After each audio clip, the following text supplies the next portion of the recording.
Um senhor entra em uma loja de antiguidades com roupas velhas e surradas. Os funcionários riem dele, fazem piadas, o ignoram completamente. Mas minutos depois, descobrem quem ele realmente é. E nada mais será como antes. Essa é a história de Marcos Antonelli, um artista desaparecido há 8 anos, que o mundo inteiro acreditava estar morto. Mas ele estava vivo o tempo todo. E o motivo pelo qual desapareceu vai te surpreender. Essa história fala sobre identidade, sacrifício, amor genuíno. E sobre a coragem de ser invisível quando o mundo quer te devorar. Quer descobrir o que realmente aconteceu? Quer saber por que ele desapareceu, e o que encontrou nessa jornada? De qual cidade você está nos assistindo? Escreva nos comentários. E se você curtiu esse preview, se inscreve no canal para não perder a história completa de Marcos Antonelli. Vamos lá! Aquele sábado à tarde, um senhor entrou na boutique de antiguidades mais exclusiva de São Paulo, localizada na rua Oscar Freire. Sua aparência era completamente despropositada para aquele local sofisticado: jeans desbotado com buracos nos joelhos, uma velha jaqueta de couro marrom que parecia ter sido usada por décadas, tênis de cano alto surrado e uma mochila de pano desfiada nas laterais. Seu cabelo branco e comprido caía desalinhado sobre os ombros, e uma barba grisalha, claramente não aparada há muitos dias, cobria metade de seu rosto enrugado. Os olhos, porém, revelavam uma inteligência aguda que destoava completamente do resto de sua aparência desgastada. Aquele homem havia visto muito, vivido muito, e carregava os pesos de vidas inteiras em seus ombros curvos. Os 3 funcionários que trabalhavam na loja, Mariana, a gerente com seus 50 e tantos anos de experiência, Felipe, o vendedor sênior que conhecia cada peça do inventário como um padre conhece a Bíblia, e Camila, a recepcionista de 23 anos que ainda acreditava que a beleza importava mais que a inteligência, trocaram olhares significativos quando viram o senhor franquear a porta de vidro temperado. A primeira reação foi um abafado sorriso de deboche, aquele tipo de sorriso que pessoas bem vestidas e bem alimentadas compartilham quando veem alguém que claramente não pertence ao seu mundo. Camila sussurrou algo para os colegas, mencionando que provavelmente o homem havia se perdido e estava procurando a rodoviária que ficava a algumas quadras dali. Felipe riu discretamente, coberta a boca com a mão. Até Mariana, que normalmente mantinha uma fachada profissional impecável, deixou escapar um sorriso condescendente. A loja era um templo da sofisticação. Cada peça tinha sido cuidadosamente selecionada por especialistas. O item mais barato ali custava mais de R$ 5.000, uma pequena fortuna para a maioria das pessoas. Este homem com sua roupa surrada não seria um cliente. Era apenas uma curiosidade passageira. Boa tarde, disse Mariana com aquele tom de voz que reservava para pessoas que claramente não poderiam comprar praticamente nada na loja, um tom que era educado na superfície mas que destilava indiferença absoluta. Em que posso ajudá-lo? Ela nem disfarçava o desinteresse, seu olhar voltando imediatamente para o computador à sua frente, para o e-mail que estava redigindo sobre o inventário da próxima semana. O senhor não respondeu imediatamente. Em vez disso, começou a caminhar lentamente pela loja, seus olhos percorrendo cada objeto com uma atenção quase reverente, uma devoção que poucos clientes genuinamente ricos demonstravam. Tocava delicadamente em uma escultura de mármore branco do século XVIII, depois em um quadro de arte clássica italiana que havia sido restaurado apenas algumas semanas antes, depois em um espelho veneziano com moldura dourada feita à mão por artesãos há mais de 200 anos.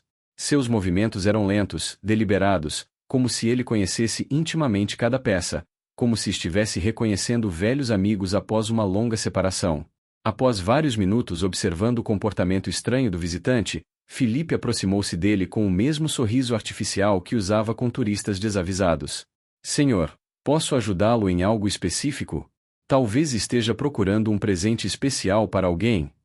A pergunta era claramente feita de forma superficial, quase como um procedimento padrão de vendas, uma caixa para marcar em seu treinamento corporativo. O vendedor não esperava uma resposta positiva. Estava apenas seguindo o protocolo. O senhor finalmente se virou para Felipe.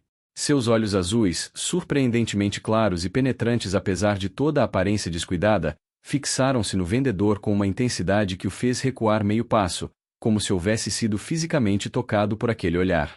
Este aqui, disse o homem, apontando para uma pintura abstrata pendurada em um lugar de honra na parede principal, uma posição reservada apenas para as obras mais finas. Quanto vocês estão pedindo por ela?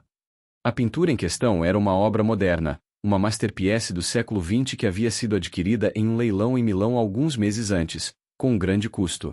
Estava precificada em R$ 85.000, uma quantia absolutamente absurda para a aparência de quem a perguntava.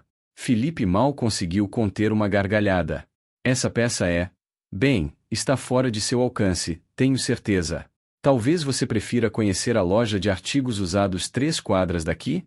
Eles têm algumas peças interessantes por preços muito mais acessíveis. Sua voz destilava condescendência, aquela arrogância invisível de alguém que sabia que rede poder sobre esta interação.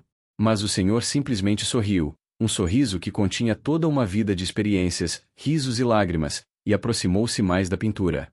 Ele removeu o celular do bolso, um iPhone último modelo, muito caro para combinar com sua aparência, e começou a tirar fotos da obra de diferentes ângulos, com a precisão de um documentarista profissional. Isso chamou a atenção de Mariana, que se levantou de sua cadeira de design italiano, finalmente intrigada pelo comportamento peculiar do visitante inusitado. Mariana saiu de trás do balcão de vidro e madeira maciça, aproximando-se do senhor com uma expressão de vigilância que combinava preocupação com possível roubo. Senhor, não permitimos fotografias das obras. É política da loja proteger nossa coleção de possível roubo de propriedade intelectual, disse ela, estendendo a mão como se pudesse tomar o celular dele a qualquer momento, seu tom adquirindo uma qualidade quase ameaçadora. Havia uma arrogância em seu tom, a arrogância de alguém que passava os dias rodeado de riqueza e poder, que havia aprendido que a maioria das pessoas se dobraria para seus desejos. O homem abaixou o celular e a encarou com aqueles olhos azuis penetrantes que pareciam ver através de cada máscara social. Desculpe, não sabia, disse ele com uma voz suave e cultivada, completamente diferente do que sua aparência sugeriria, uma voz que soava como se tivesse sido moldada por décadas de viagens e conversas significativas. Mas preciso dizer que essa pintura não deveria estar sendo vendida por R$ 85.000. Na verdade, não deveria estar sendo vendida aqui de forma alguma. Ela merecia estar em um museu. Felipe riu abertamente, um riso que ecoou pela loja. Ah, agora o senhor é especialista em arte? Deixa eu adivinhar, o senhor é pintor também? Ou talvez seja crítico de arte aposentado. Ou simplesmente mais um daqueles turistas que acha que conhece tudo sobre tudo depois de assistir um documentário na Netflix. Ele e Camila compartilharam olhares cúmplices de diversão às custas do visitante, aquele tipo de olhar que pessoas socialmente dominantes compartilham quando riem de alguém que consideram inferior. O senhor ignorou completamente o sarcasmo como se Felipe não houvesse dito nada, como se o vendedor fosse apenas um ruído de fundo. Ele se aproximou ainda mais da pintura, estudando cada detalhe com uma atenção que bordava a obsessão, cada pincelada, cada nuance de cor, cada escolha artística que o criador havia feito. Essa é uma obra de 1987, não é? Técnica mista, óleo sobre tela com técnica de esfregaço na lateral esquerda. A cor verde foi aplicada com espátula de forma muito específica. Ele hesitou um momento, como se consultasse sua memória, vasculhando arquivos de conhecimento que ninguém mais teria acesso. E se não me engano completamente, essa obra pertenceu a uma coleção particular em Buenos Aires antes de chegar a Milão. Havia uma fotografia dela em uma revista de arte em 1995. Eu lembro porque era uma edição rara. Mariana e Felipe entreolharam-se. Como este homem poderia saber essas informações? A proveniência exata da obra era confidencial. Tinha sido transmitida verbalmente entre colecionadores. Não havia registro público desses detalhes. Como o senhor sabe disso? Perguntou Mariana, seu tom já muito menos arrogante e muito mais cauteloso. Por quê? Disse o senhor, virando-se para encarar os 3 funcionários com uma expressão que combinava tristeza com uma espécie de resignação. Eu próprio fiz essa obra. Sou o artista que a criou. Peguei essa pintura há muitos anos e a vendi por uma quantia modesta para um amigo que vivia em Buenos Aires. Ele era um homem bom, alguém que amava genuinamente a arte. Nunca imaginei que seria comercializada desta forma. Houve um momento de silêncio absoluto na loja, o tipo de silêncio que parece ecoar. Ninguém sabia se rir ou levar a sério. Mariana abriu a boca, fechou-a, e depois a abriu de novo sem conseguir proferir palavra alguma, como um peixe fora d'água. A convicção no tom deste homem era absoluta. Não havia bravata nela. Era apenas um fato sendo apresentado, como alguém que diz está chovendo lá fora. Filipe cruzou os braços defensivamente. O senhor espera que a gente acredite nisso? Que você é o criador de uma obra deste calibre? Peraí, qual era o seu nome de novo? Ele perguntou de forma sarcástica, nunca tendo solicitado o nome do homem anteriormente, pois havia presumido que seria irrelevante. O senhor colocou a mão no bolso de sua jaqueta desgastada e tirou uma carteira de couro antiga, marcada pelas décadas de uso. Dentro dela, havia uma carteira de identidade, mas também, e isso mudaria tudo de forma irrevogável, havia um passaporte de elite com diversos carimbos de viagens, documentos de copyright de obras de arte reconhecidas internacionalmente, e uma série de certificados internacionais de autenticação assinados por experts renomados. Entregou tudo a Mariana com um gesto calmo que sugeria uma familiaridade com situações como essa. Ela pegou os documentos com as mãos tremendo ligeiramente e começou a ler. Seu rosto ficou tão pálido que parecia que poderia desmaiar a qualquer momento. Seus olhos se movimentavam rapidamente pelas linhas, confirmando cada detalhe de forma crescente. Os documentos identificavam o homem como Marcos Antonelli, um renomado artista modernista italiano que havia sido declarado oficialmente desaparecido há 8 anos, presumivelmente morto. Seu nome estava em cada livro de história da arte moderna. Suas obras estavam em museus ao redor do mundo, no Metropolitan de Nova York, no Louvre em Paris, na Galeria Uffizi em Florença, e valiam milhões de dólares cada uma. Havia uma fotografia na carteira de identidade de um homem muito mais jovem, bem vestido, impecavelmente arrumado, com cabelos pretos e um sorriso que evocava poder e confiança.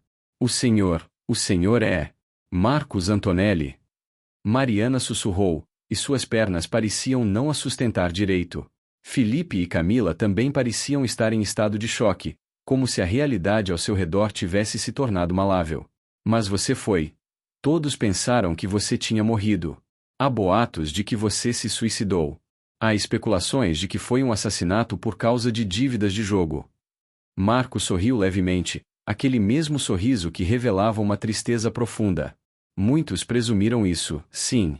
Mas escolhi desaparecer.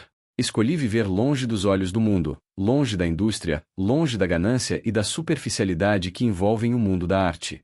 Eu precisava redescobrir por que comecei a pintar em primeiro lugar, por amor à arte, não por ganância. Por expressão genuína, não por validação de colecionadores narcisistas. O silêncio que se seguiu era tão denso que se podia praticamente senti-lo ocupando o espaço físico da loja. Mariana passou a carteira de identidade para Filipe com as mãos tremendo, como se estivesse passando um artefato sagrado. Filipe estudou os documentos como se fossem mais valiosos que qualquer obra de arte ali presente, seus olhos se movendo rapidamente pelas linhas, confirmando cada detalhe contra sua memória do conhecimento artístico que havia acumulado ao longo de décadas de trabalho. Camila havia se afastado do balcão frontal e agora se aproximava lentamente, como se estivesse caminhando em um sonho muito vívido do qual poderia acordar a qualquer momento. Você é o Marcos Antonelli, disse Filipe em voz baixa, quase reverente, como se pronunciar o nome em volume normal pudesse quebrar o feitiço. O mesmo Marcos Antonelli que criou a Noite do Coração que está no Metropolitan Museum of Art, o que fez Reflexão do Vazio que foi leiloado por 19 milhões de dólares em Christie's há 5 anos. O que Ecos da Solidão que transformou completamente o cenário da arte moderna nos anos 90? O que desapareceu misteriosamente em 2017 e ninguém jamais soube para onde foi? O que toda a comunidade de arte acreditou estar morto? Marcos assentiu lentamente, como se carregasse o peso de toda essa história em seus ombros. Esse sou eu. Embora deva dizer que a história que foi contada ao público é apenas uma fração da verdade, e nem sempre a fração mais precisa. Havia muito sensacionalismo, muita especulação baseada em malícia. Ele caminhou até uma cadeira de design italiano antigo e se sentou, como se aquela simples ação o tivesse exaurido emocionalmente. Estava cansado. Tão cansado que às vezes nem conseguia sair da cama pela manhã. Cansado de ser admirado por pessoas que não me conheciam. Cansado de ser estudado como se fosse um espécime em laboratório. Cansado de ver minha arte ser transformada em commodity, em investimento, em forma de ganho financeiro. Eu via colecionadores comprando minhas obras não porque realmente as amassem, não porque as olhassem e sentissem algo profundo, mas porque queriam possuir algo que valorizava financeiramente, algo que poderia vender por um lucro. Mariana finalmente recuperou a capacidade de falar com alguma coerência, embora sua voz saísse frágil. Então você Você simplesmente desapareceu? Deixou sua carreira, sua reputação, seu legado, tudo para trás? Deixou seus amigos, sua família sem explicações? Deixou o mundo da arte inteiro em suspensão? Deixei para trás a ilusão, corrige o Marcos com gentileza. O legado permanece. As obras permanecem. Mas eu, a pessoa Marcos Antonelli, eu precisava me redescobrir.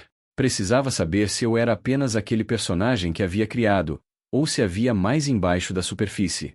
Passei 8 anos viajando, vivendo em diferentes cidades, conhecendo pessoas comuns, experimentando a vida sem o rótulo de gênio artístico me precedendo em cada porta que eu abria. Felipe ainda olhava para os documentos como se pudessem desaparecerem a qualquer momento e toda essa revelação seria apenas uma alucinação coletiva. Os documentos estão todos em ordem. O passaporte é legítimo, os certificados de copyright parecem genuínos. Deus meu, Mariana, essa pintura que está pendurada ali vale muito mais do que o preço que colocamos. Estamos falando de centenas de milhares de dólares, talvez mais de 1 milhão dependendo do mercado atual. Se essa for realmente uma obra de Marcos Antonelli e ninguém soubesse disso, se tivéssemos vendido isso por R$ 85.000 a alguém que não soubesse seu verdadeiro valor. Marcos levantou a mão com um gesto apaziguador. Ah, não! Essa pintura não deveria ter sido vendida. Isso foi um erro administrativo de minha parte, ou melhor, um erro de qualquer pessoa que estava intermediando sua venda. Você vê, durante esses 8 anos, eu continuei a pintar. Continuei a criar. Mas nunca assinei as obras oficialmente, nunca as coloquei à venda através de canais convencionais.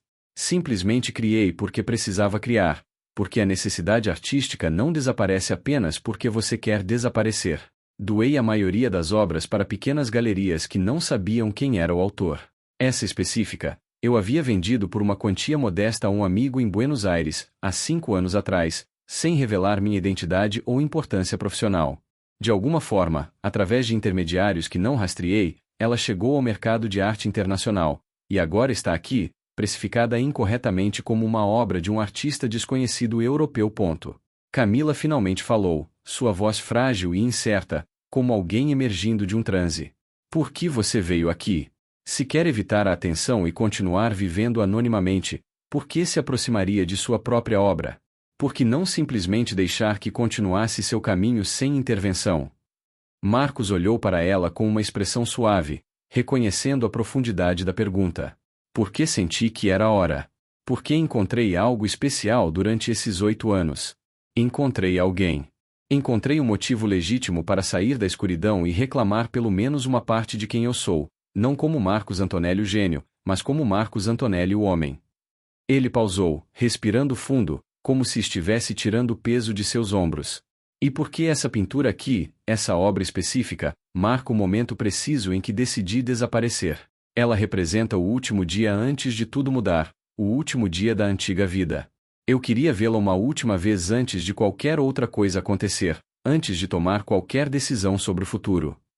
As lágrimas começavam a escorrer pelo rosto de Mariana, deixando marcas no seu maquiagem cuidadosamente aplicado. Havia lágrimas de arrependimento absoluto, de admiração reverenciada, de vergonha profunda pelas palavras indelicadas ditas minutos atrás. Nós o tratamos tão mal. Nós zombamos de você. Nós o tratamos como se fosse nada. Nós o julgamos imediatamente pela sua aparência sem nem mesmo pensar 2 vezes. Como podemos ter sido tão superficiais, tão estúpidos? Marcos levantou-se e colocou uma mão no ombro dela com compaixão genuína.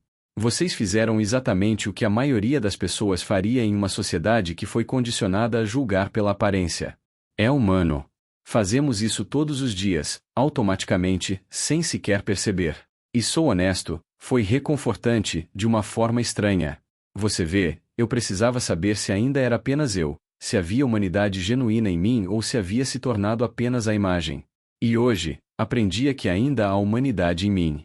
Que as pessoas têm essa capacidade reflexa de julgar, sim, mas também têm capacidade de surpreender-se, de mudar de opinião, de reconhecer erro.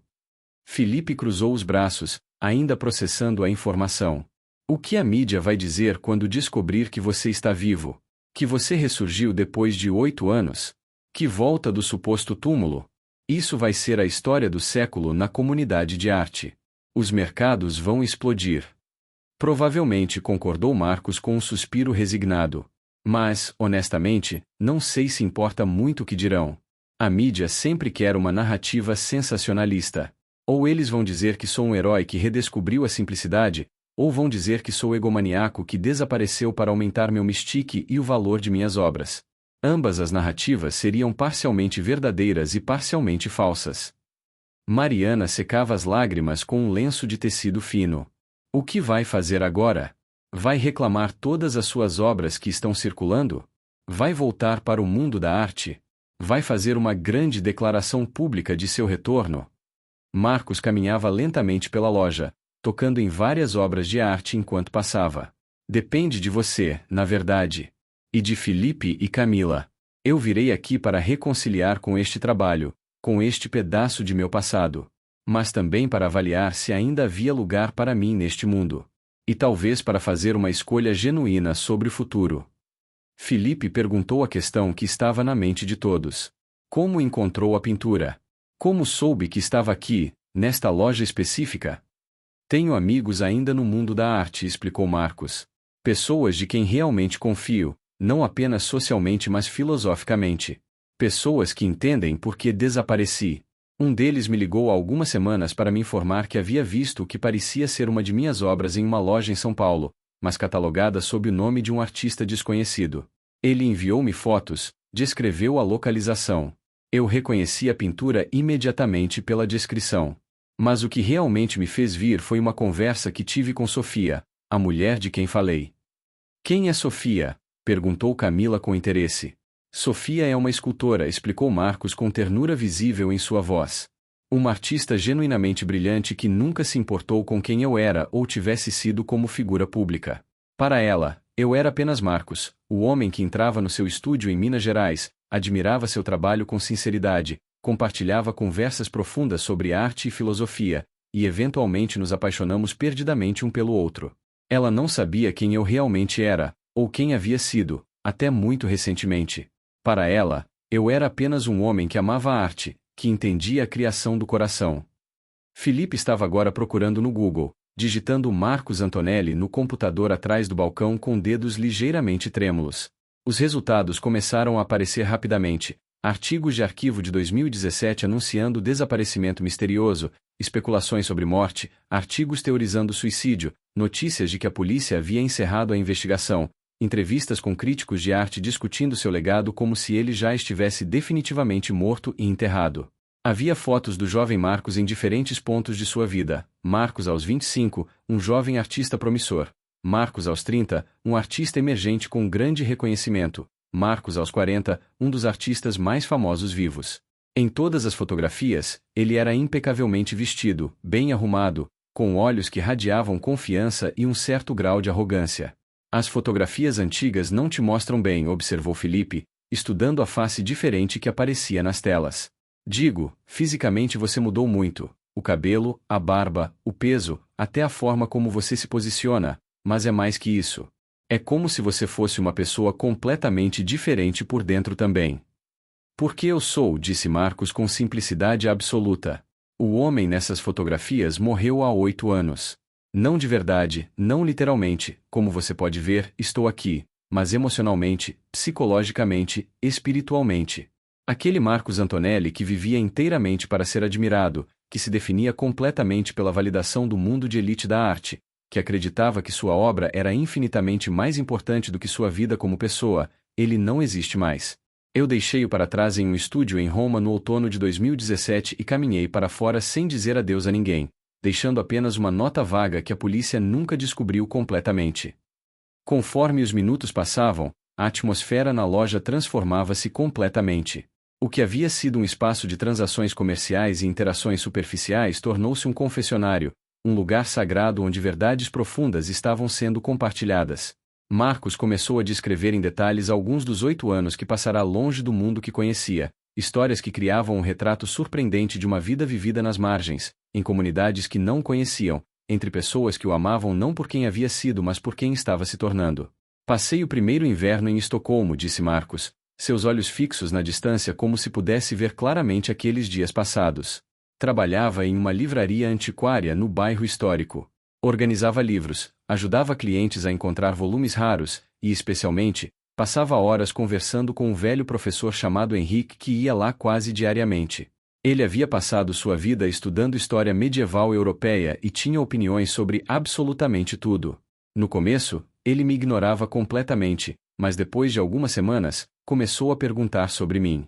Comecei a inventar histórias sobre minha vida, histórias que eram parcialmente verdadeiras, parcialmente ficção. Ele nunca me reconheceu, nunca soube quem eu era, mas me ensinou tudo o que sabia sobre história. Por que ele era importante? Perguntou Camila, absorta na história. Por que? Respondeu Marcos. Pela primeira vez em minha vida adulta, alguém estava me ensinando algo sem esperar nada em troca. Henrique não cuidava se eu seria famoso ou rico. Ele apenas queria compartilhar conhecimento com alguém que parecia interessado.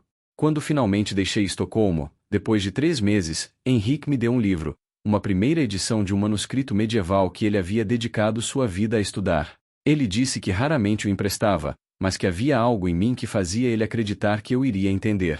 Eu chorei. Não havia sido adorado de forma tão pura desde que era uma criança. Felipe perguntou: o livro, você ainda o tem? Não, disse Marcos com uma nota de tristeza. Deixei em uma biblioteca pública em Berlim, junto com uma carta explicando de quem havia vindo. Imagino que alguém o tenha encontrado e talvez o esteja lendo neste momento, talvez com a mesma gratidão que Henrique teve ao compartilhá-lo comigo. Mariana estava completamente envolvida na narrativa. Contou sobre sua vida em outros lugares? Muitos, respondeu Marcos. Passei um verão em Istambul, trabalhando como guia de turismo não oficial, simplesmente oferecendo-me para mostrar aos visitantes os museus enquanto compartilhava o que sabia sobre história local.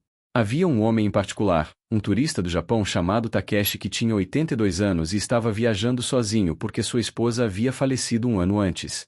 Todos os dias ele visitava um museu diferente. Todos os dias eu o guiava, e ele compartilhava histórias sobre sua vida, sobre sua carreira como professor, sobre seu amor pela arte. Marcos fez uma pausa, seus olhos brilhando com emoção.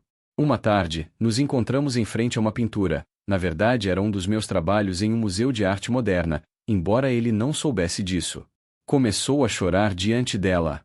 Não um choro de tristeza exatamente, mas de catarse profunda. Ele começou a me falar sobre como a arte o ajudou a processar o luto pela morte de sua esposa, como aquela obra específica o fez se sentir menos sozinho em seu sofrimento. Ele disse que havia momentos em que acreditava que simplesmente não conseguiria continuar vivendo, mas depois via uma obra de arte que de alguma forma tocava a parte mais profunda de sua alma e lhe dava razão para continuar. E você não lhe disse? Perguntou Camila. Que você era o artista? Não, disse Marcos com firmeza. Naquele momento, a verdade de quem eu era não importava. O que importava era o sentimento puro, a conexão entre uma alma em sofrimento e uma obra de arte. Se eu tivesse revelado minha identidade, teria transformado tudo em uma anedota sobre conhecer Marcos Antonelli, ou pior, em um momento de pena por um artista que estava pretendendo ser um simples guia de turismo. Teria arruinado a pureza daquele encontro. Então deixei que Takeshi acreditasse que havia conhecido o artista apenas através da obra, e isso foi muito melhor para ambos. Felipe perguntou pensativamente: você se arrepende? De ter desaparecido? De não ter simplesmente confrontado seus problemas enquanto mantinha sua carreira?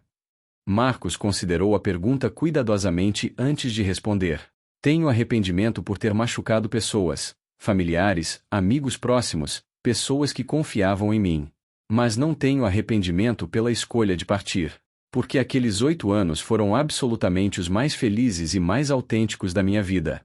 Eu descobri que poderia ser feliz sem ser reverenciado por multidões. Poderia ser criativo sem estar sob pressão comercial constante. Poderia amar alguém, Sofia, que não me conhecia como figura pública, e permitir que esse amor fosse baseado puramente em quem eu realmente sou, não em quem as pessoas imaginavam que eu era. A conversa continuou por mais 1 hora, evoluindo para territórios cada vez mais pessoais e reveladores. Marcos contou sobre suas primeiras tentativas de desaparecer, como havia testado diferentes cenários durante meses antes de finalmente comprometer-se com o plano. Falou sobre os primeiros dias de pânico absoluto e liberdade simultânea, sobre insônia, sobre paranoias de ser descoberto, sobre como havia gradualmente aprendido a viver sem o peso de sua própria fama que o sufocava. A coisa mais difícil, disse ele, recostando-se na cadeira, foi aprender a ser invisível. Porque quando você é famoso, especialmente no mundo da arte, você desenvolve uma certa presença praticamente magnética. Você aprende a ocupar espaço, a ser notado. As pessoas instintivamente se afastam quando você entra em um cômodo, ou se aproximam demais, dependendo de se desejam algo de você. Quando desapareci, tive que aprender a fazer o oposto, a diminuir, a não ser visto, a ser esquecido. No começo foi agonia absoluta. Havia dias em que simplesmente caminhava pela rua e ninguém me olhava, e isso me fazia sentir que havia deixado de existir. Mas depois, gradualmente, se tornou libertador. Felipe perguntou sobre a técnica artística. Como você criou essa pintura específica? Ela é claramente obra de um mestre técnico, mas é notavelmente diferente de suas obras anteriores mais conhecidas. Há uma qualidade quase desesperada nela, como se estivesse expulsando demônios internos. Marco se levantou e caminhou até a pintura, estudando-a como se fosse a primeira vez que a via. Essa pintura foi criada no último dia antes de desaparecer, entre as 3 da tarde e as 3 da manhã. Eu estava em um estado completamente diferente de espírito, mais próximo da loucura do que da lucidez. Estava em rebelião aberta contra meu próprio estilo, contra as expectativas cristalizadas de quem eu era supostamente. Se você observar cuidadosamente a tela, verá que a técnica está quase fracassando propositalmente em vários pontos. Há áreas onde a pintura se torna abstrata e quase ilegível, como se estivesse desintegrando diante dos seus olhos. Outras áreas têm um controle técnico perfeito. Era uma representação visual da minha própria desintegração emocional na época, o contraste entre o controle que havia exercido sobre minha vida artística e a completa perda de controle que estava experimentando internamente. É lindíssimo, sussurrou Camila, aproximando-se da obra. É sobre morte e renascimento, não é? É sobre deixar uma vida morrer para que outra possa nascer. Exatamente, disse Marcos, colocando uma mão no ombro dela. Você tem olhos de artista também. Sim, é sobre morte e renascimento. É sobre o ponto de inflexão onde você percebe que não consegue continuar como estava, que algo fundamental tem que morrer para que você possa viver. Muitas pessoas nunca chegam a esse ponto. Passam toda a vida fazendo o que espera-se delas, jogando papéis que foram escritos para elas por outras pessoas. Eu chegava a esse ponto aos 45 anos. Mariana perguntou: e você vai reclamar a pintura? Vai divulgar que está vivo? Você voltará para o mundo da arte, retomará sua carreira onde deixou? Marcos caminhou lentamente até a janela da loja, olhando para a rua movimentada lá fora, para as pessoas apressadas em suas vidas cotidianas, carregando seus próprios fardos, suas próprias histórias não contadas. Não, disse ele finalmente. Deixarei a pintura aqui. Deixarei que seja vendida como obra de artista desconhecido europeu por R$ 85.000, e a pessoa que a comprar receberá um presente muito maior do que imagina. Deixarei que continue sua jornada sem mim, que viva sua vida como obra de arte vivente no mundo. Quanto a divulgar que estou vivo. Ele virou-se para os 3. Bem, isso vai depender completamente de vocês. O peso daquela responsabilidade caiu sobre os ombros de Mariana, Felipe e Camila como um manto pesado e inescapável. Marcos estava efetivamente colocando em suas mãos uma decisão monumental que poderia mudar não apenas sua vida, mas também o mercado de arte global, a comunidade artística internacional, e possivelmente a história da arte moderna. Uma simples ligação para a mídia, um e-mail para os principais críticos de arte e colecionadores, um post em redes sociais, e Marcos Antonelli ressurgiria espetacularmente dos mortos. Seria a descoberta do século nas artes. Seria caos controlado e especulação descontrolada. Seria uma volta forçada à vida pública que ele havia passado 8 anos tentando escapar desesperadamente. Por que confiaria isso a nós? Perguntou Felipe, a voz tremendo ligeiramente com o peso da responsabilidade. Nós o tratamos tão mal. Apenas minutos atrás, zombávamos de você. Nós o julgávamos. Nós o ignorávamos. Por que não escolheria alguém que sempre o apoiou? Marco sorriu levemente, aquele sorriso que continha a sabedoria de alguém que havia visto tudo. Porque, ironicamente, essa é exatamente a razão pela qual confio. Vocês me rejeitaram quando aparentei ser ninguém, ninguém importante, ninguém com poder social. Se me tratassem bem apenas porque reconhecessem meu nome, isso significaria que sua bondade era transacional, baseada inteiramente em status e valor social percebido. Mas agora que sabem a verdade, precisam fazer uma escolha moral genuína que não tem recompensa garantida.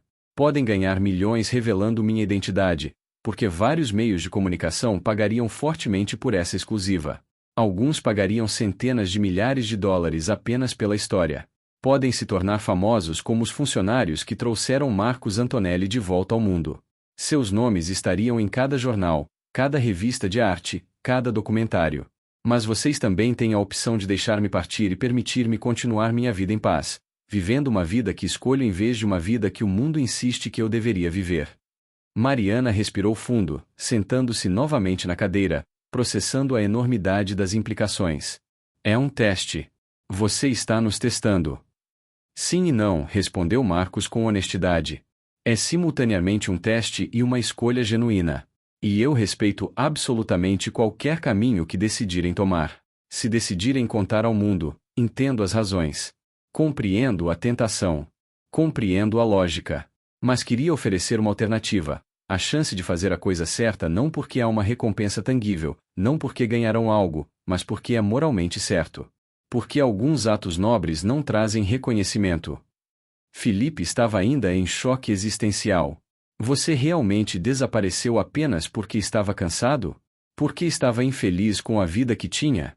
Porque rejeitava a estrutura? Desculpe, mas sou egoísta. Seus colecionadores, seus admiradores, o mundo inteiro, eles tiveram que viver sem conhecer o fim de sua história, sem saber se estava morto ou vivo. As famílias de colegas artistas que você inspirou tiveram que processar o luto ou a incerteza. Marcos assentiu lentamente, reconhecendo plenamente a crítica válida. Você tem razão absolutamente. Foi egoísta. Eu havia negociado minha vida inteira por uma arte que fingia se importar comigo, quando na verdade apenas queria minha produtividade constante. Quando finalmente percebi essa verdade fundamental, a reação foi sim, muito egoísta, desaparecer sem avisar ninguém, sem deixar pistas, sem oferecer closure a qualquer pessoa. Não era lindo. Não era nobre. Não era justificável eticamente. Era a ação de um homem em crise profunda que estava pensando apenas em sua própria dor. E agora? Perguntou Camila com uma sensibilidade que surpreendeu até ela mesma. Tem arrependimento genuíno dessa escolha? Ou apenas está lidando com as consequências? Tenho arrependimento profundo por ter machucado pessoas que não mereciam sofrer, respondeu Marcos com uma honestidade que estava além de toda dúvida. Especialmente minha irmã. Vocês não sabem disso, mas tenho uma irmã 10 anos mais jovem em Milão. Quando desapareci, ela foi quem mais sofreu. A polícia a interrogou repetidamente. A mídia a perseguiu. Ela perdeu anos de sua vida processando a possibilidade de que eu havia morrido. Essa culpa. Ele pausou, emoção genuína atravessando seu rosto. Essa culpa permanece comigo todos os dias. Mas não tenho arrependimento pela escolha de partir. Porque aqueles 8 anos foram os mais felizes e mais autênticos da minha vida. Eu descobri que poderia existir sem ser visto, que poderia ser criativo sem ser comercial, que poderia amar alguém que não me conhecia e permitir que esse amor fosse baseado em quem eu realmente sou nos fundamentos do meu ser. A conversa evoluiu quando Marcos começou a descrever os anos intermediários após deixar Estocolmo. Havia passado tempo em diferentes cidades europeias e finalmente havia se deslocado para Portugal, onde trabalhou em um pequeno hotel à beira do Oceano Atlântico durante quase 2 anos. Lá, havia conhecido um grupo de artistas expatriados que viviam em uma comunidade comunal, criando arte não para vender mas para existir. Em Portugal, disse Marcos, seus olhos distantes, encontrei um espaço seguro para realmente explorar porque criava arte. Não havia pressão de mercado. Não havia colecionadores esperando pelo meu próximo trabalho. Havia apenas um grupo de pessoas louco o suficiente para acreditar que a criação por si mesma era a recompensa. Passei horas em estúdios, frequentemente trabalhando lado a lado com outros artistas, e pela primeira vez em décadas não havia hierarquia. Eu não era Marcos Antonelli, o gênio. Eu era Thomas, um homem que gostava de pintar. Alguns do trabalho que criei naquele período foi destruído por mim intencionalmente. Outras peças foram deixadas para a comunidade. Nenhuma foi vendida. Nenhuma foi documentada. Simplesmente existiram e depois deixaram de existir, o que paradoxalmente me dava mais liberdade para criar. Mariana estava tomando notas agora, como se instintivamente soubesse que precisaria se lembrar de tudo isso. Como você acabou no Brasil? Como chegou a Minas Gerais especificamente? Foi praticamente acaso, respondeu Marcos. Depois de Portugal, viajei para a Grécia, depois Egito, depois Marrocos. Fui literalmente seguindo meu instinto, pegando trabalhos temporários, conhecendo pessoas, deixando que a vida me levasse para onde fosse necessário. Em Alexandria, conheci um professor de História da Arte que havia se aposentado, um homem chamado Dr. Khalid que havia passado sua carreira estudando expressionismo e modernismo. Ele me contou sobre uma comunidade artística em Minas Gerais, Brasil, que havia fundado um movimento artístico genuinamente novo que estava misturando arte clássica com influências africanas e indígenas. Ele me recomendou ir para lá para aprender. E você foi? Perguntou Felipe. Levou mais um ano, respondeu Marcos. Mas sim, eventualmente encontrei meu caminho para Minas Gerais há 2 anos. E quando cheguei, foi como se finalmente tivesse encontrado meu lugar correto no universo. A comunidade era pequena, talvez 50 artistas vivendo juntos, compartilhando estúdios, recursos, ideias. E lá conheci Sofia. Os olhos de Marcos brilharam notavelmente quando mencionou o nome. Sofia é uma escultora. Trabalha principalmente com pedra e madeira, criando formas que parecem estar suspensas entre o orgânico e o abstrato. Quando a vi pela primeira vez, ela estava trabalhando em uma peça grande no quintal da comunidade, completamente coberta de pó de pedra, os músculos de seus braços e ombros definidos pelo esforço físico de criar. Ela nem me olhou no começo. Estava completamente absorta em seu trabalho. E aquela concentração, aquela devoção absoluta à sua arte, foi quando soube que havia encontrado alguém que entendia. Como ela reagiu quando você se aproximou? Perguntou Camila. Com desinteresse completo, ri Marcos. Que era exatamente o que eu precisava. Ela estava no meio de um projeto importante e não tinha tempo para coquetéis sociais ou apresentações formais. Passou 2 semanas antes que ela realmente notasse minha existência. Quando finalmente conversamos, foi porque eu comentei sobre sua técnica, sobre como ela estava explorando a relação entre o vazio e a forma sólida. Ela parou de trabalhar, olhou para mim com verdadeiro interesse pela primeira vez, e disse, finalmente alguém que entende. E vocês se apaixonaram? Perguntou Mariana. Gradualmente, respondeu Marcos. Durante os primeiros meses, passávamos horas em estúdios, nossas e de outros, conversando sobre arte, filosofia, vida. Sofia era cética sobre relacionamentos. Ela havia sido casada antes com outro artista que a havia traído, então havia uma cautela dela. Mas lentamente, através de conversas profundas e trabalho compartilhado, algo genuíno cresceu entre nós. Eu a amava antes de ter coragem de dizer. E quando finalmente admiti, ela começou a chorar. Por quê? Perguntou Camila. Por quê? Disse Marcos com voz suave. Era a primeira vez que alguém a amava pelo que ela era, não pelo que podia oferecer. Seu ex-marido a amava como troféu, como validação de seu gosto. Os homens antes dele a amavam como forma de possuir beleza.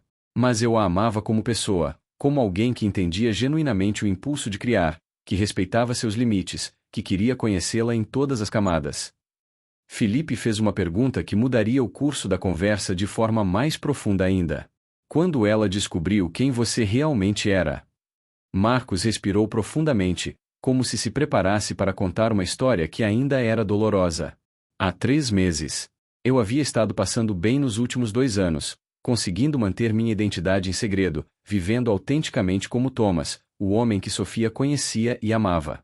Mas havia problemas de saúde que começaram. Dores crônicas, fadiga. No começo ignorei. Depois piorou.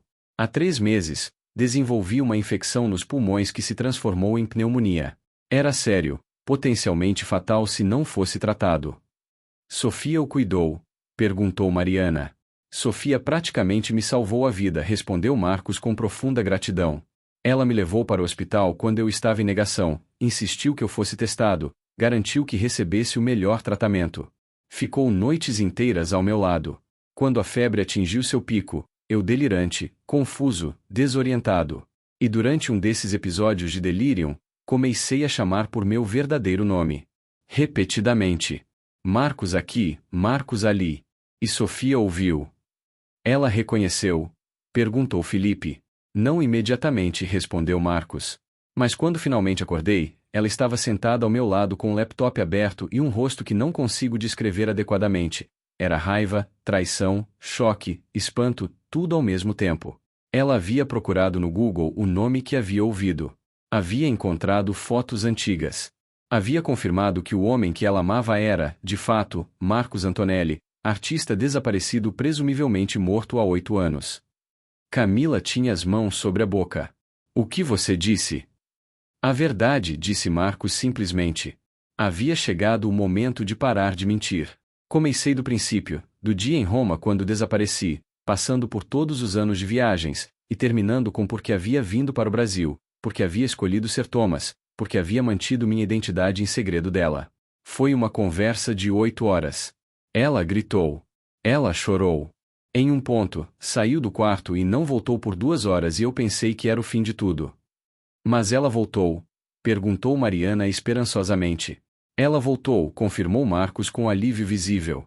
Disse que havia ido para a floresta próxima para processar suas emoções.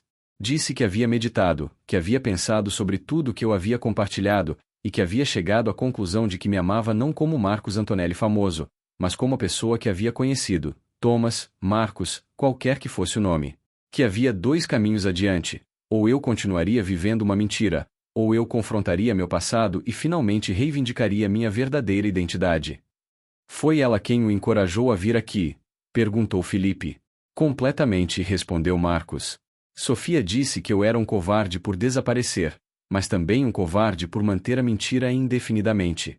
Que o homem que ela amava deveria ser corajoso o suficiente para confrontar seu próprio passado, para estar em paz com quem havia sido para poder ser completamente quem era agora.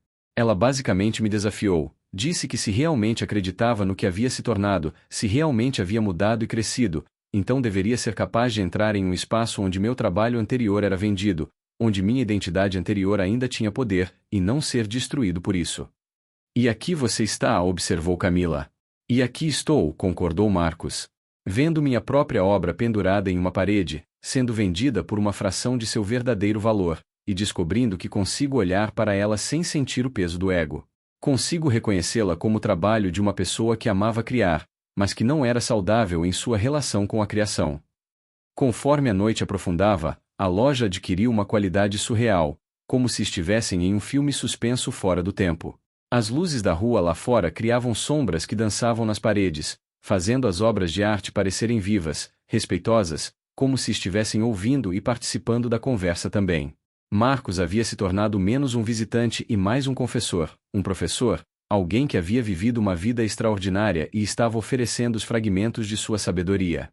Ele falou sobre o momento exato em que decidiu desaparecer, um momento que havia se tornado quase mítico em sua mente. Eu estava em uma gala em Roma, cercado por centenas de colecionadores, críticos, jornalistas, pessoas que queriam uma parte de mim, uma entrevista, uma dedicatória, uma fotografia, uma conversa breve que pudessem usar para fins próprios. Todos queriam possuir um pedaço de Marcos Antonelli. E de repente, em um cômodo cheio de gente, senti-me completamente sozinho. Realizei que ninguém ali me conhecia. Eles conheciam a ideia de Marcos Antonelli, a imagem, a reputação, mas não o homem. E o pior era que eu também havia perdido contato com o homem. Havia me tornado apenas um produtor de símbolos, uma máquina de criar valor comercial. Como exatamente conseguiu desaparecer? Perguntou Felipe, ainda intrigado pelos detalhes práticos. Considerando a segurança, as câmeras em Roma, a polícia que deve ter investigado. Não era como nos filmes, ri Marcos. Não havia grande cena de fuga ou disfarces elaborados. Eu simplesmente deixei para trás minha carteira com todos os cartões de crédito, meu smartphone que estava constantemente sob vigilância dos paparazzi que rastreavam meus movimentos. Peguei um táxi para a estação de trem central e comprei uma passagem com uma carteira falsa que havia preparado para este propósito durante meses de planejamento cuidadoso. Tinha dinheiro em espécie escondido em vários locais seguros da Europa, dinheiro que havia começado a acumular secretamente durante um ano inteiro antes de executar o plano. Tinha documentos falsos de identidade de qualidade profissional. Tinha uma vida alternativa completamente mapeada com contatos, referências, histórias desenvolvidas. Não foi um ato impulsivo, foi planejado com obsessiva precisão durante um ano de preparação psicológica e prática. Seus colegas artistas, disse Mariana, Outros criadores que você conhece, sabem que está vivo? A teoria sobre sua localização.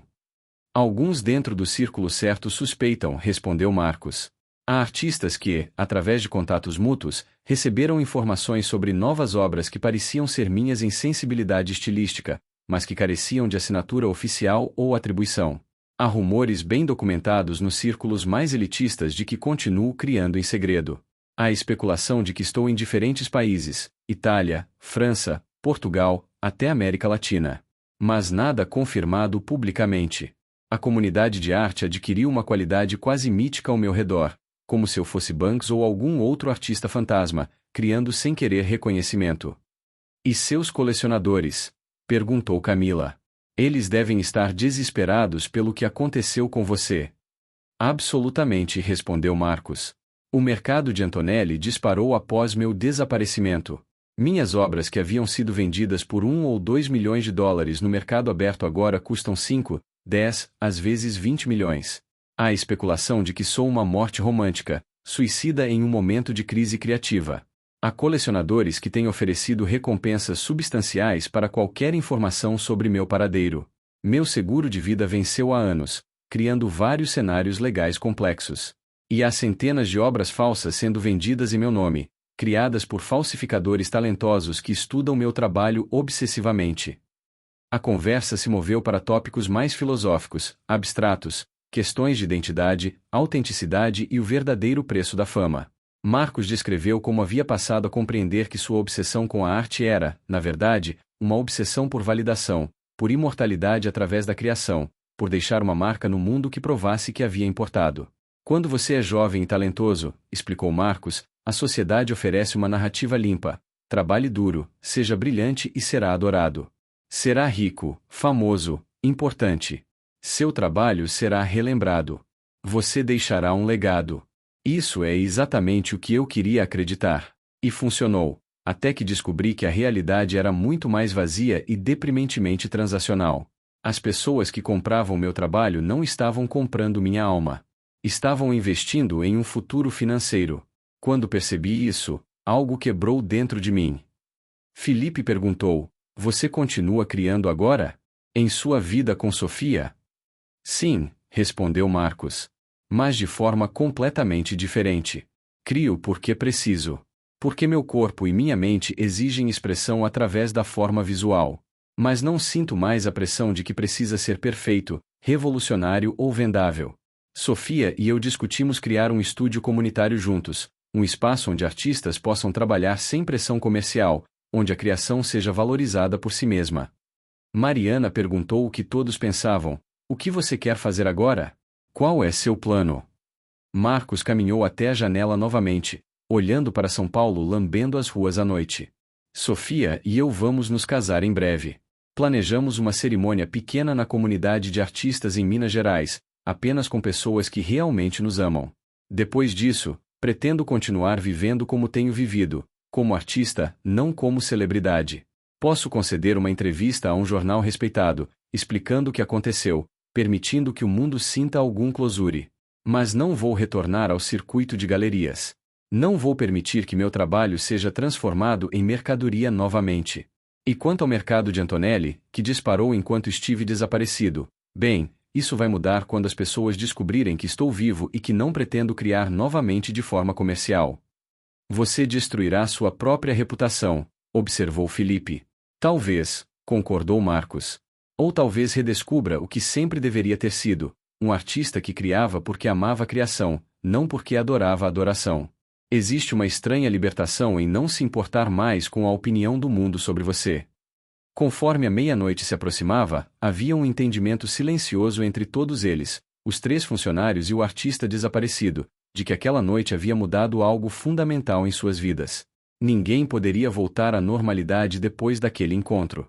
O mundo que conheciam tinha sido alterado permanentemente. Mariana finalmente fez a pergunta que ninguém havia verbalizado completamente. O que você espera que façamos com essa informação? Você nos deixou em uma situação impossível. Não impossível, respondeu Marcos suavemente. Apenas moralmente complexa. Vocês podem fazer qualquer uma de 3 coisas. Primeira opção: contar tudo ao mundo, ganhar a exclusiva da década, tornar-se famosos por trazer Marcos Antonelli de volta dos mortos. Segunda opção, guardar o segredo indefinidamente, carregar esse conhecimento para suas tumbas.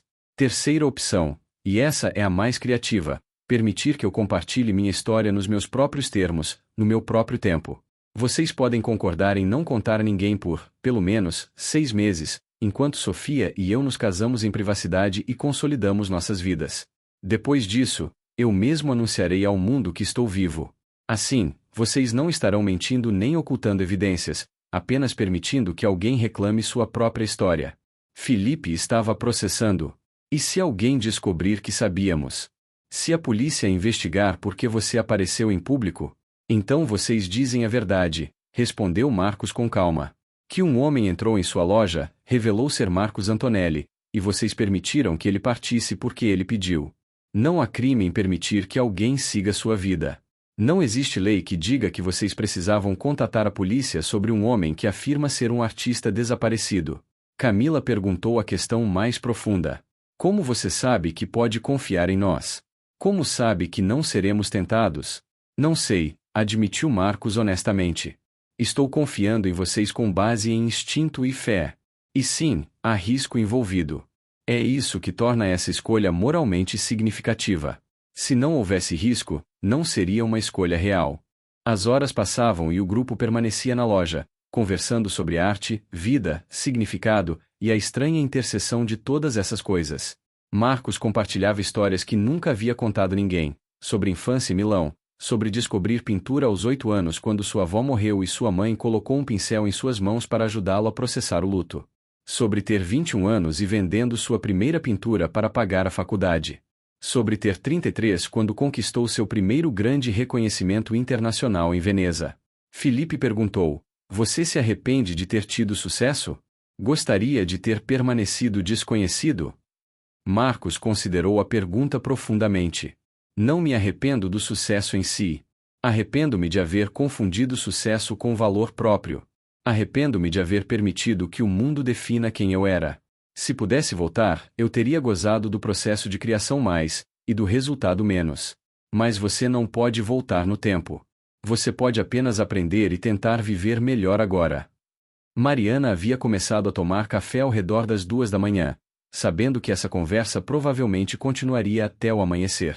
O que você quer que o mundo saiba quando finalmente contar sua história? Que desaparecer foi tanto um privilégio quanto uma fraqueza, respondeu Marcos. Privilégio porque muitas pessoas não têm a opção de simplesmente sair de suas vidas.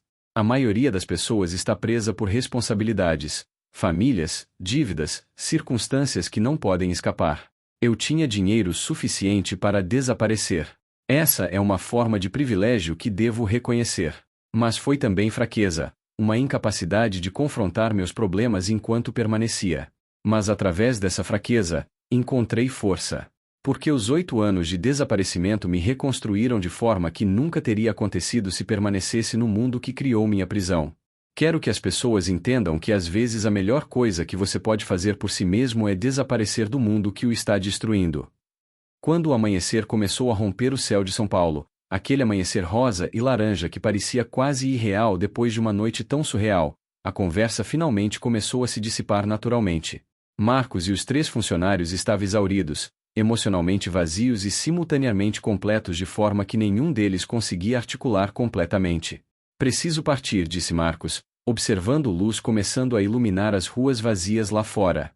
Sofia está me esperando. Ela acha que estou apenas comprando suprimentos em São Paulo. Não imagina que estou aqui confrontando o meu passado.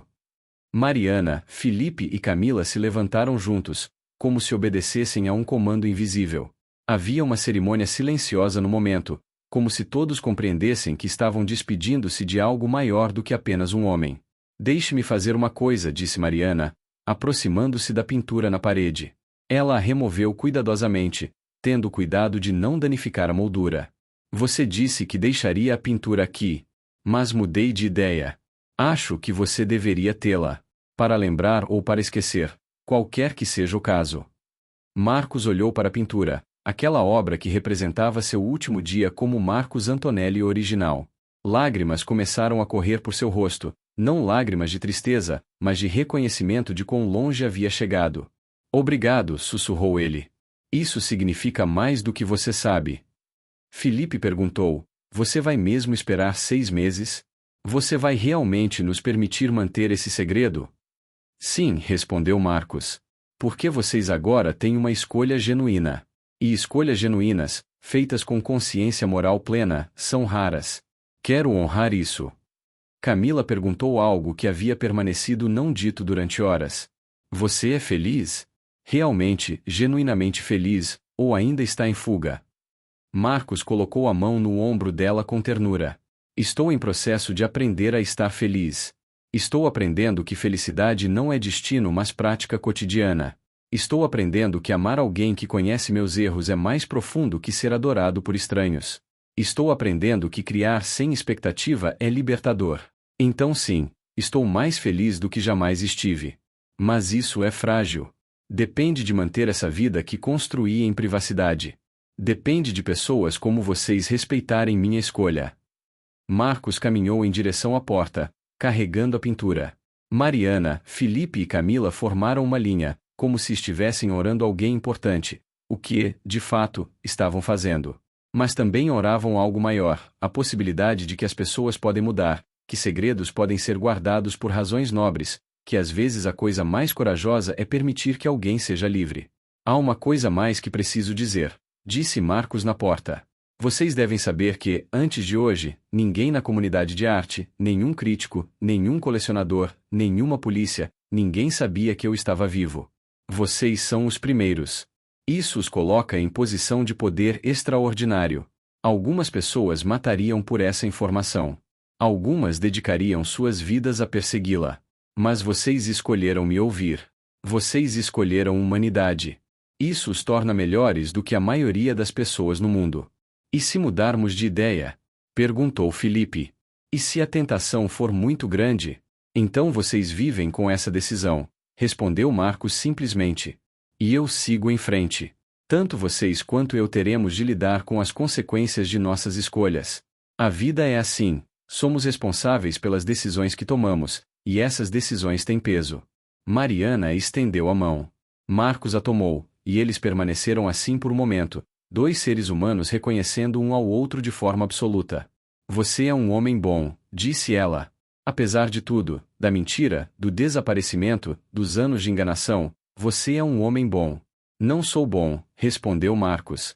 Sou apenas alguém tentando viver com integridade depois de viver sem ela. A diferença. Filipe fez uma última pergunta. Você voltará aqui? Voltará a São Paulo? Sim, respondeu Marcos. Daqui a alguns anos, depois que o mundo tiver processado meu retorno, depois que as coisas se acalmarem. Voltarei aqui com Sofia e mostrarei a ela o lugar onde reclamei minha verdade. Mostrarei onde comecei a ser livre. E talvez, apenas talvez, vocês três ainda estejam aqui, funcionários desta loja, guardando secretamente a memória de uma noite em que o mundo parou para 3 pessoas comuns. Com isso, Marcos Antonelli abriu a porta de vidro da boutique de antiguidades. A luz da manhã, fresca, limpa, cheia de possibilidade, entrou pelos interstícios da loja.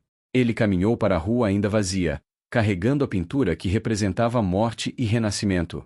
Entrou no táxi que o esperava do lado de fora, um motorista completamente inconsciente de quem estava sendo transportado.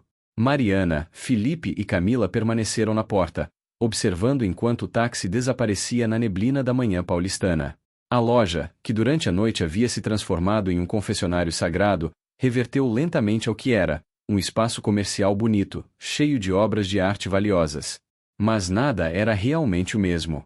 Os 3 funcionários permaneceriam ligados para sempre pela decisão que precisariam tomar nos próximos 6 meses. Teriam de viver com o conhecimento de que Marcos Antonelli estava vivo, que ele era feliz, que havia escolhido o amor e a criatividade em vez da fama. Precisariam guardar esse segredo enquanto a mídia continuava a especular, enquanto os colecionadores continuavam a investir em obras de Antonelli que disparavam em valor. Precisariam continuar funcionando normalmente enquanto carregavam o extraordinário. Mariana retornou ao computador e digitou uma única frase em um documento que nunca seria compartilhado. Hoje aprendi que a integridade às vezes significa carregar silêncios, que a bondade, às vezes, significa permitir que outros vivam suas vidas sem interferência, que a sabedoria, às vezes, significa saber quando não contar a verdade, não por mentira, mas por respeito. Filipe olhou para o lugar vazio na parede onde a pintura havia estado pendurada. Naquele vazio, ele viu não ausência, mas possibilidade, a possibilidade de que o mundo contém mistérios, de que pessoas podem desaparecer e reaparecer, de que a vida é frequentemente muito mais complexa do que as narrativas simples que contamos a nós mesmos.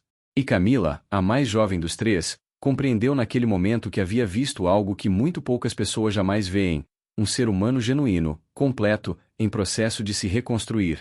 Ela havia visto vulnerabilidade na força, fraqueza na coragem e simplicidade em uma profundidade extraordinária.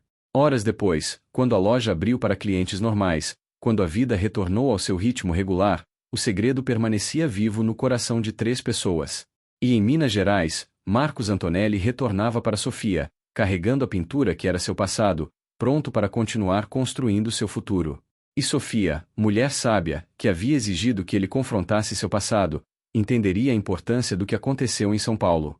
E eles continuariam vivendo, criando, amando, fora dos olhos do mundo, na privacidade que ele havia escolhido e que agora ambos protegiam juntos.